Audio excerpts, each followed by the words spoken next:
Hi, my name is Michael, and I'm feeling spunky today. You might hear an American English speaker say this. What is spunky? Full of vim and vigor. Full of pep and vinegar. You're asking yourself, what the heck is he talking about? Vim and vigor? Pep and vinegar? What do those idioms mean? And what do they have to do with feeling spunky? They all mean to have a lot of energy, but to understand them, you need to know where the expressions came from, and when, or if they should even be used. And because I'm feeling spunky, I'm going to explain this word in greater depth in my usual videos. If you like knowing the origins of words as well as how to use them, this should be of interest to you. In the 1920s, vinegar was used to refer to having energy because the smell is so strong it wakes you up or makes you react strongly. You could hear it in expressions like, he's full of vinegar today. Now, unlike pep, which is purely energetic, since vinegar is sour, it implies someone is in a bad mood as well as energetic. Vigor and pep are both types of energy, and they are used literally. Vigor has the added meaning of robust health or always being healthy. Vim, however, is one of those words that we're not sure where it comes from.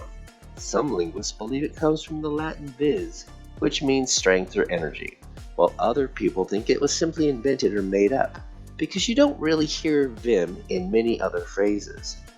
So to say full of vim and vigor means not only to feel energetic, but to be very healthy. Should you use it? It's not a good substitute for frequent or regular use. But when you're describing how someone is after a long period of illness that leaves someone weak or tired, when they're usually strong and energetic, you can say that they're full of vim and vigor again, and it wouldn't be out of place. Or, if someone asks you, how are you feeling today after a prolonged illness, you could also say, I feel great, full of vim and vigor, to enhance your conversational English. And when should you use pep and vinegar? Again, this is not a common expression, but you will hear it on rare occasion. And it's best used when someone is atypically energetic. To comment on that change, well, Mary is full of pep and vinegar today. More commonly, use pep by itself to say something like, you have a pep in your step, did you get good news? You'll also hear pep frequently used in a pep talk, which is a talk to cheer someone up or bring up their emotional energy. But spunky, which is the word I really wanted to discuss, has a more nuanced use. If you're feeling so happy or excited or energetic in a way that makes you act ornery, which means playfully argumentative or defiant or bragging, something not 100% seen as sweet behavior but not mean-spirited, then you're feeling spunky. You can also be called spunky when you stand up for yourself in defiance of authority, as long as the defiance isn't angry or mean-spirited. There's an element of playfulness or positivity in the word that makes it less aggressive. What's really interesting about the word spunky is that it comes from spunk. Well, the meaning of spunk is that having lots of energy comes from the Scottish, meaning spark or courage, and was first recorded as far back as the mid-1500s.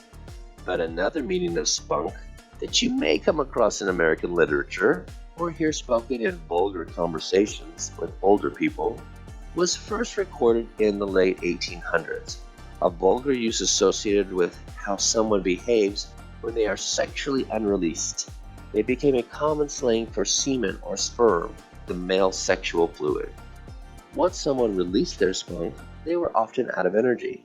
That's why in movies you see the man always tired, laying on his back after sex, because once you no longer have spunk in you, you no longer are full of pep and not feeling spunky any longer. This is why the word meaning full of energy became used for male seminal fluid.